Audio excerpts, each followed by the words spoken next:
It's time for our June 2022 NFM Salute. I'm NFM TV's Greg Scher.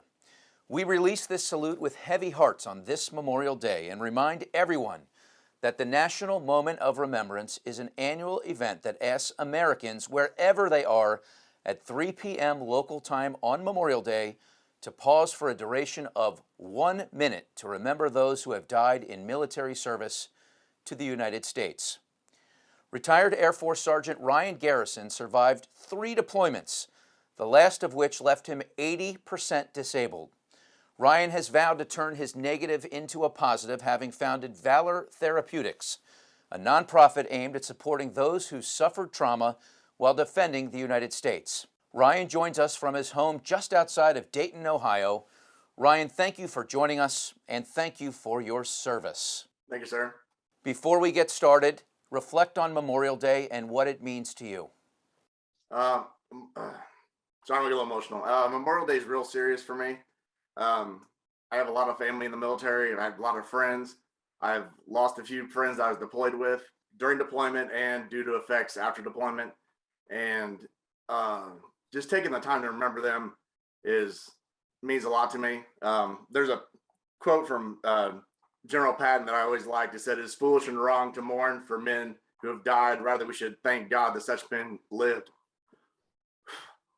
And just sign that line when you enlist or commission means that you're going to go out into the world, you're going to defend your country, and you don't know what's going to happen.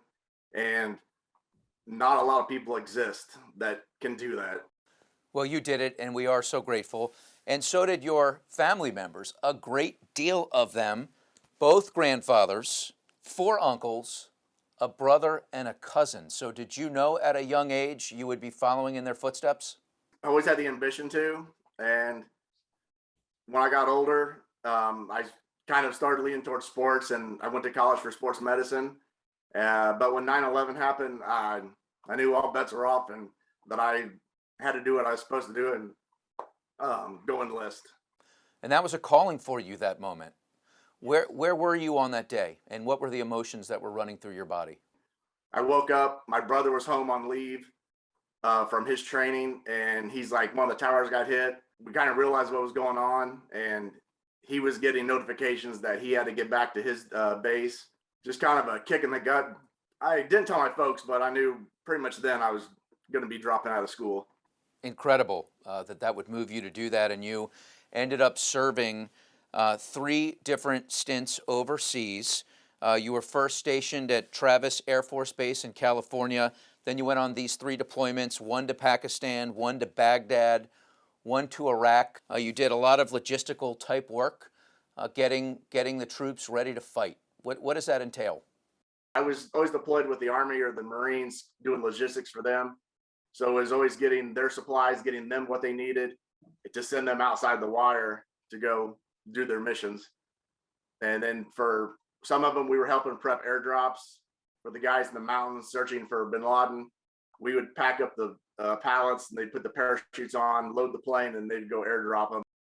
Did they ever come close to getting bin Laden? I think they did. I have a couple of theories on that, but that's a long story. That's a story for another day, huh? We know eventually they got him, but I was wondering, that was sometime later. I mentioned at the outset here that you are a disabled veteran. What happened in Iraq? 2006, I was walking a cargo load, prepping for a plane that was going to come in about 2 hours. The insurgents, they paid a sheep herder to shoot a RPG, and the RPG hit the cab of our vehicle, and the percussion knocked me off. I fell off the back of it and fractured 2 discs in my back. Lucky to be alive, right? Yes. So I know that a part of the 80% disabled tag that you have from the VA comes from obviously the physical toll that it took on you and your back problems you've had, but also PTSD. Yes. So what is that? How does that show up for you, and how are you coping with that?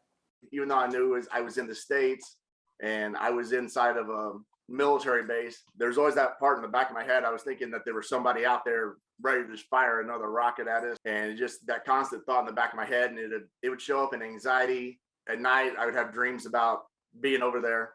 How are you doing now with that? Is that something you still have to fight through, or do you have it under control?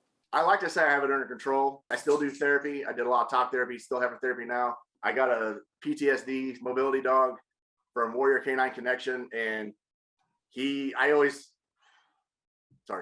say that he saved my life, because with him, he alerts me to anxiety cues, my knees bounce, my hands jiggle. He comes up and nudges me, lets me know that I'm getting ready to have one. He wakes me up from dreams.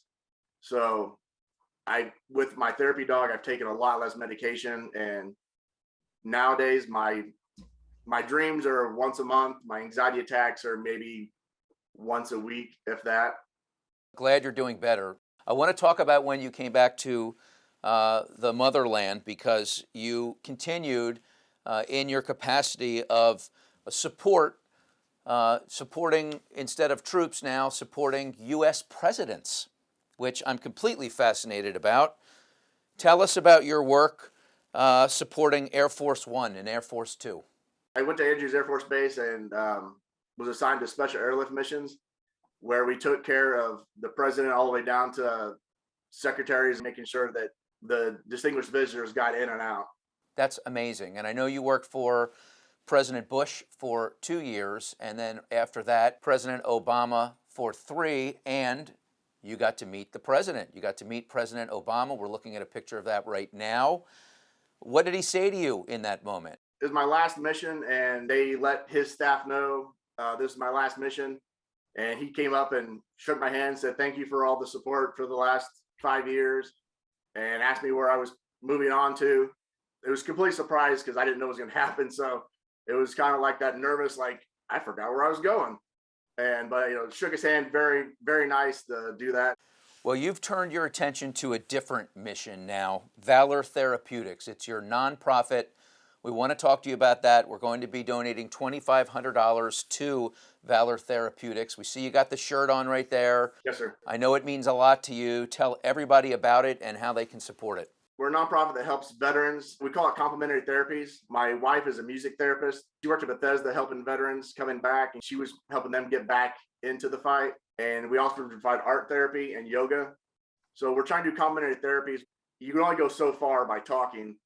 And around here, it's very hard to find a therapist. I know people that spend months looking for an actual therapist, and then once they get that therapist, they can only see them about once a month. Mental health is so important to me, and all the veterans I know that are fighting it.